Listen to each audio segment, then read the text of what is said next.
High বন্ধুরা, তোমরা কেমন আছো? আশা করি ভালো আছো। আমিও খুব ভালো আছি। নতুন একটা ভিডিও নিয়ে চলে এলাম। আজকে আমি রান্নাঘর থেকে ভিডিওটা শুরু করলাম।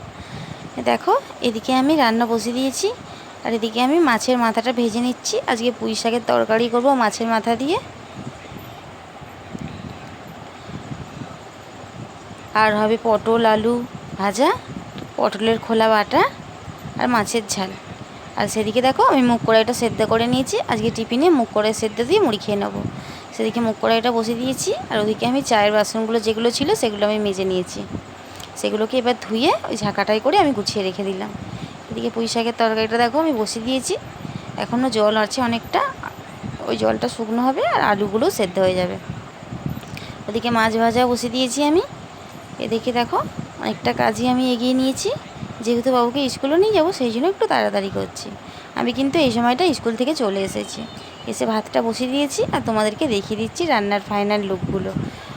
পুঁই শাকের তরকারি, পটলের খোলা বাটা,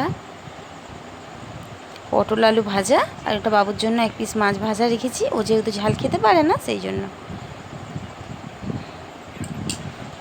আর এদিকে দেখো, মাছের ঝাল, আর বাবুর জন্য ডাল আর আলু সেদ্ধ।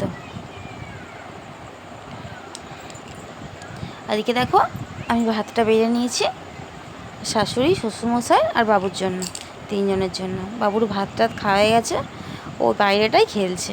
ও খেয়ে দিয়ে সঙ্গে সঙ্গে ঘুমায় না, তোমাদের আগেই বলেছি। ও কিছুক্ষণ খেলে, তারপরে ওর বাবা আসে, তারপরে ও ঘুমায়। এ দেখো, ও খেলছে এখন। ও খেলছে, ও একটা ছুরি নিয়েছে, নিয়ে ওই ঘাসগুলোকে সব কেটে দিচ্ছে।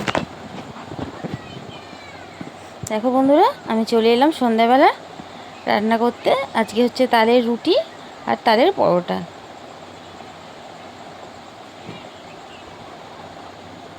সেগুলোই আমি করে নিচ্ছি। রুটিগুলো আগে করে নিচ্ছি, রুটিগুলো হয়ে গেলে তারপরে পরোটা করে নেবো। আর ওদিকে আমি বাবুর জন্য খাবারটা বসিয়ে দিয়েছি। আজকে তোমাদের তেমন একটা কিছু ভিডিও দেখাতে পারিনি, শুধু রান্না বান্নাইটাই দেখালাম, যে রান্নাঘরে আমাকে কতটা সময় থাকতে হয় তোমাদেরকে সেটাই দেখালাম।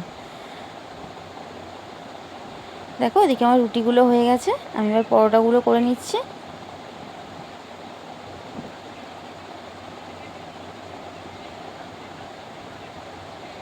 আমার শাশুড়ি আর শ্বশুরমশাইয়ের জন্য রুটি, আর আমার হাজব্যান্ড তার জন্য পরোটা। আর আমি যেহেতু এইগুলো কিছুই খাই না, তাই জন্য আমার জন্য একটু আলু ভাজা করব, আমি মুড়ি খেয়ে নেব। দেখো, পরোটাগুলো আমার ভাজা হয়ে গেছে। এবার আমি এই সময়টাতে আলুটা কেটে নিয়েছিলাম। শুধু তো রান্না করলে হবে না, রান্নাঘরটা তো পরিষ্কারও রাখতে হবে।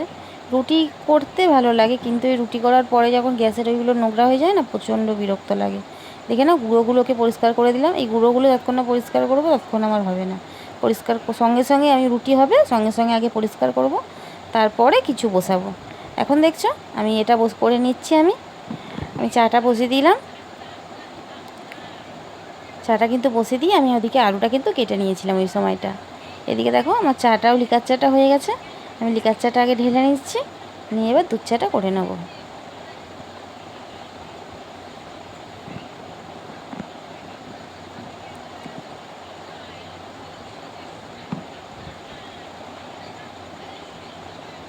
দেখছো বন্ধুরা, আমার নাইটিটার কী অবস্থা, সামনেটা আটার গুঁড়োগুলো সব পড়েছে।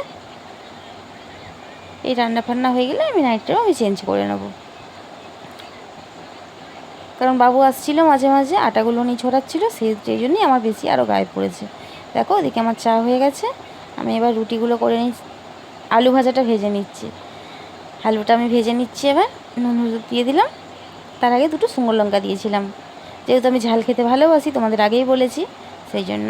আর শুধু আলু ছিল না, আলুর সাথে একটা পেঁয়াজও কুচিয়ে দিয়েছিলাম। আলু পেঁয়াজ ভাজা খেতে বেশ ভালোই লাগে। দেখো বন্ধুরা, চাটা হয়ে গেছে। এবার আমি ঘরে নিয়ে চলে যাব। আমার হাজব্যান্ডের জন্য পরোটা নিলাম আর চা নিলাম, আর আমি চা আর বিস্কুট। আর বাবুর জন্য আমি খাবারটা এখানে নিয়ে নিয়েছি।